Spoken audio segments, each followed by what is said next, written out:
Greetings, brothers and sisters. My name is Paul Pumphrey. I am a founding member of the Board of Friends of the Congo, as well as a member of the Coordinating Committee of the Black Alliance for Peace. I'm happy to be invited here to speak on African Liberation Day about the issue of sanctions. And I'd like to ask that you demand your public officials and public elected officials to go on record in opposing sanctions against countries such as Zimbabwe, Cuba, and Venezuela, because sanctions is an act of war. An act of war against the civilian population of those countries.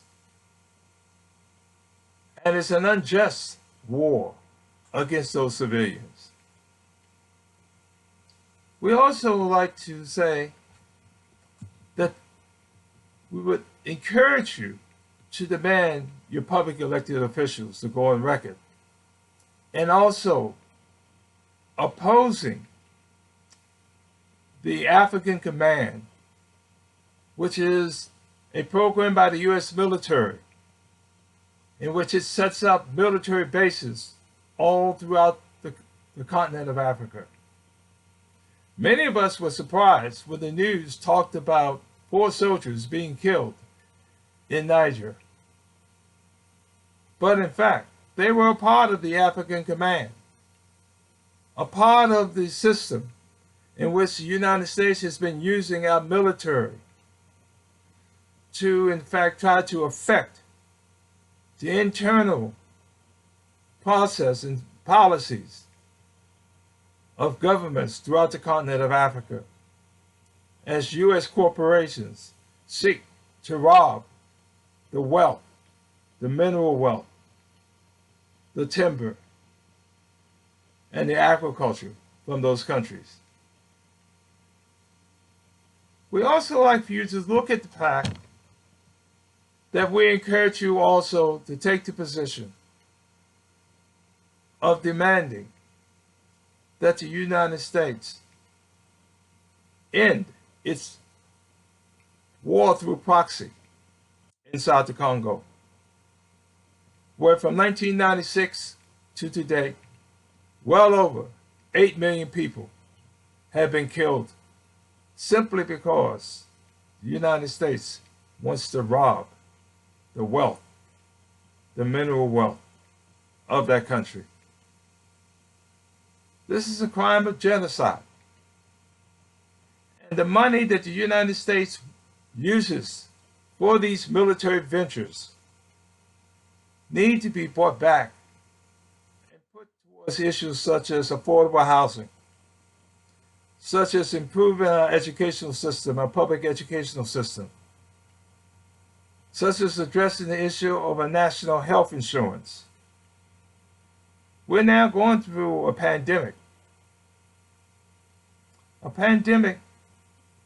that for many people, had they had Obamacare, wouldn't have health insurance right now because they're not employed. And so we demand, and we ask you to support that the United States cut its military budget by 50% and to use that money to meet the needs of the people of this country and not the multinational corporations. One point that many of us missed was when they developed the bailout package for this pandemic, they dedicated $2 trillion for small businesses and the unemployed, and then turned around and gave $5 trillion to the large corporations, and saying we need to protect those large corporations. These same corporations who had a major tax windfall when the government cut their taxes. And rather than use that money and put it in a reserve for a rainy day, they use that money often to buy back their own stock, to raise up the value of their own stock. And now that they've wasted the money that way, they want us to bail them out for their bad decisions. We say no. We say no, that money should not be given to these greedy multinational corporations. But it should be given to the people who are now suffering because they've been unemployed for 2 months. So, again, African people, let's rise up and let's carry out the struggle of African liberation. And again, let's push to end the acts of war by way of sanctions. I want to thank you for the opportunity to speak today. And you have a very good day. Thank you very much.